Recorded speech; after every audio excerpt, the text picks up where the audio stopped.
digo doctor porque mami está escuchando y siempre me dice lo mismo. Muy bien. Mi mamá es que él tiene un doctorado, pero el licenciado igual. Buenos días, ¿estás bien? Muy bien, gracias Mili. Siempre un placer compartir en tu programa. Dito, disculpa que se me atrasó la cosa, pero estaba teniendo también un tema de ciencias forenses y dialogando con la comisionada de ciencias forenses, que se supone que parece salga ahora del DCP, pero le están haciendo el proceso un poquito difícil. Así que estaba discutiendo ese tema con la doctora Conte Miller. Así que vamos a ver qué ocurre ahí. Vamos a hablar ahora de promesa. Y yo tenía un par de temas. Vamos a arrancar con la noticia que reseñaron muchos medios.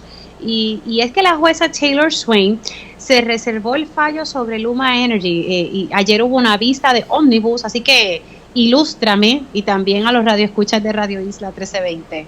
Sí, mira, reservarse el fallo lo que significa es que la jueza escuchó los argumentos y determinó no resolver ahí en corte abierta como es lo que ella hace generalmente. De hecho, todas las otras mociones que se presentaron las resolvió en corte abierta, lo que significa es que ya ella tiene ya una determinación, escucha a las partes y si las partes la convencen de otra cosa, pues ella modifica la determinación. El hecho de que se haya reservado el fallo es que no estaba segura, obviamente, y quería tal vez profundizar en algunos de los temas. Lo que está en issue ahí, Mili, es que el contrato de Luma requiere que la Corte autorice como gasto administrativo los 150 millones aproximadamente que corresponden para la transición necesaria para que Luma tome las funciones de la autoridad. Y ¿Que quién lo pague? Lo pague el gobierno de Puerto Rico, la Autoridad de Energía Eléctrica, con las tarifas que tú y yo y todos los radioescuchas pagamos. Es un dinero... Así cualquiera hace negocios aquí en Puerto Rico. Págame todo y yo vengo y me llevo las ganancias. Exactamente. Ese dinero es un dinero que la autoridad no tiene porque la Junta certificó un presupuesto para la autoridad para este año fiscal que tiene un déficit de 125 millones de dólares y dice que es porque hay que pagarle a Luma. Así que imagínate qué decisión más absurda en términos económicos y financieros. La situación es que si no se convierte ese gasto en uno administrativo de la quiebra, pues Luma no se siente segura de que vaya a cobrar ese dinero y por eso insistió, y es una cláusula hasta resolutoria. Si la jueza deniega la moción para que se dé esto como un gasto administrativo, pues Luma podría escoger retirarse del contrato. El que se determine que es un gasto administrativo, Mili, lo que significa es que hay que pagar primero y completo, en o antes de que se confirme el plan de ajuste de deuda.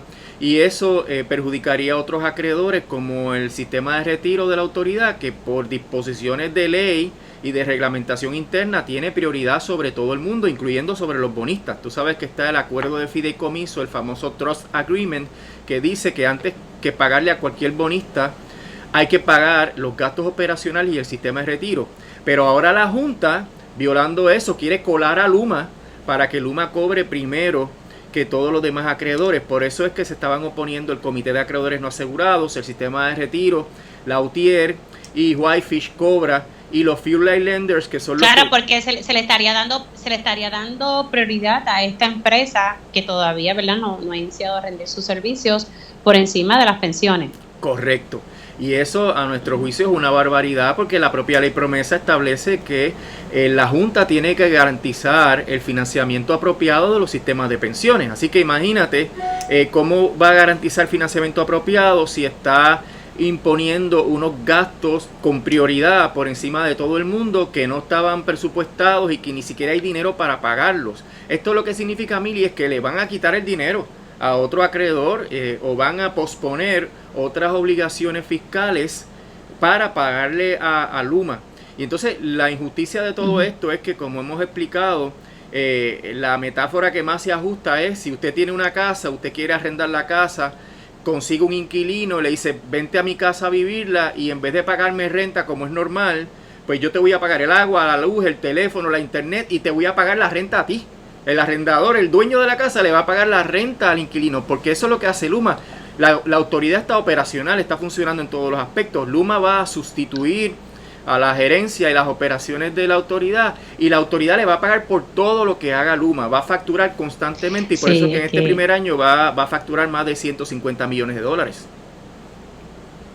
Ay, mira, me está dando algo malo. Tengo que irme a la pausa. Ya el ir aquí me hizo la señal, ¿verdad? Sí. Vamos a una pausa, pero entonces quédate en línea para entonces continuar hablando un poquito más, y quédense también pendientes que voy a estar hablando con el epidemiólogo, el doctor Juan Carlos Reyes, sobre esta situación del COVID-19. Hacemos una pausa y regresamos con más. Esto es Dígame la Verdad con Mili Méndez.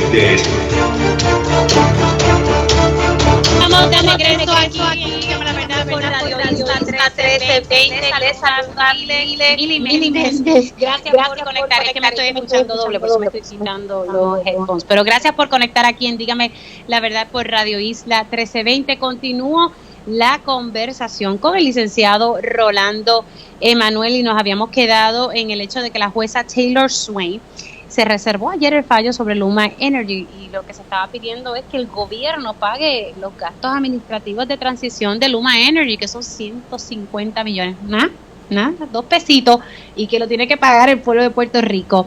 Vamos a pasar a otro tema dentro de lo que ayer se llevó a cabo en esta vista ómnibus.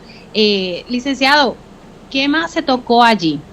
Sí, hubo diferentes mociones relacionadas a algunos acreedores que querían que se diera prioridad en sus pagos. Hubo también una moción para rechazar los contratos de energía renovable que se habían hecho durante las administraciones de Fortuño y de García Padilla. Recuerdas que lo habíamos discutido, que había alrededor de 27 contratos que la Junta no los quería, y efectivamente ayer la jueza los rechazó, y salió esta mañana la orden estableciendo que esos contratos ya no estaban en vigor. Los perjudicados de esas cancelaciones de los contratos tienen derecho a una acción de daños y perjuicios, pero eso contradice las expectativas que se han tenido con la política pública de energía renovable, de que haya proyectos para que podamos ir moviéndonos a la energía renovable. La Junta alega que es que los contratos no estaban en operación, no se estaban construyendo los proyectos, y además estaban contratados a unos cargos que eran excesivos comparado con el mercado que hay actualmente de energía. Y esto también hay que unirlo a lo que la Junta ya ha anunciado, que tiene también la intención de que se rechacen o se renegocien otros contratos de energía renovable. Alrededor de 43 contratos serían los que estarían en peligro. Y esto pues me hace cuestionar a mí y dudar sobre si podremos en algún momento encaminar los procesos de la Autoridad de Energía Eléctrica hacia la energía renovable. Y esto es lo que se está planteando con Luma, porque con Luma tampoco hay una garantía de que se vaya a cumplir con la política pública de energía renovable. Otra cosa que se discutió y que es muy importante es que el UCC, el Comité de Acreedores No Asegurados, quiere anular los bonos GOs, los de obligaciones generales, que son los que están protegidos por la Constitución de Puerto Rico, que dice... Eso te iba a preguntar, que esos están protegidos, ¿y cómo tú eliminas algo como eso? Sí, dice que se paga primero a los bonistas y luego, si sobra, se le paga a los demás. Es decir, que no hay gasto por encima del pago a esos bonistas. Ahí hay 18 mil millones de dólares, y la Junta llegó a un acuerdo con esos bonistas que está contenido en el plan de ajuste de deuda, que está en suspenso. Y el Comité de Acreedores No Asegurados dice que ese acuerdo y ese plan ya está prácticamente muerto por la cuestión de la pandemia, no hay manera de cumplir con eso, y le pidió a la jueza que levantara la paralización automática para ellos seguir el caso. Eso es importante porque permitiría un ajuste de esa deuda hasta el hueso, que es lo que necesitamos para salir adelante. Cuando digo un ajuste de la deuda hasta el hueso, es por lo menos un recorte de un 80%, como han dicho los economistas, que hace falta para que Puerto Rico pueda salir adelante y no tenga el riesgo de caer en una segunda quiebra. Así que la decisión de la jueza, que la expresó allí en corte abierta, es que no. Y hoy salió una orden que... O sea, no le permitió al comité continuar con la litigación, pero hoy salió una orden que dice que la denegatoria de la moción es sin perjuicio y que el comité tiene derecho a radicarla desde marzo en adelante. Es decir, que le dio a la Junta básicamente hasta marzo del año que viene para que trate de resolver lo que tiene con el plan de ajuste. Y eso también es importante, Mili, porque implica, aunque la jueza puede prorrogar eso, pero implica que la jueza ya quiere establecer un calendario, que es lo que ha ocurrido este año. Este año, desde que empezó la pandemia, la Junta ha pedido posposición de todos los asuntos relacionados con los planes de ajuste de deuda. Tú llevabas récord de eso, me habías dicho que eran un montón. Ya perdí la cuenta. En el RSA ya habían 11 posposiciones, pero con la pandemia, pues las posposiciones han sido indefinidas.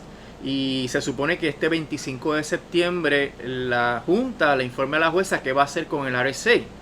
Pero el que la jueza haya dicho que es hasta marzo del año que viene, que hay que esperar en lo que la Junta decide qué va a ocurrir con el asunto del plan de ajuste del gobierno central, pues por lo menos da la expectativa de que la Junta va a poner un poquito de más estructura al calendario que tiene la Junta. Así que todas las decisiones sobre si esos acuerdos con los bonistas GIOs son válidos, se pueden pagar, se tienen que tomar de aquí a marzo del año que viene, porque si no el comité podría volver a radicar la moción y aparentemente la jueza concedería la moción. Y a mi juicio eso es lo que hay que hacer, Mili. Esos son los recursos que da la ley promesa. No es demandar, tratar de asustar a los acreedores y luego llegar a un acuerdo que es sustancialmente mayor de lo que los acreedores mismos pensaban, porque a la verdad que es un negocio tremendo. Tú compras el bono después que está depreciado, después que es chatarra, tú lo compras a 10 chavos, a 20 chavos, a 30 chavos y después la Junta te los da a 70 centavos.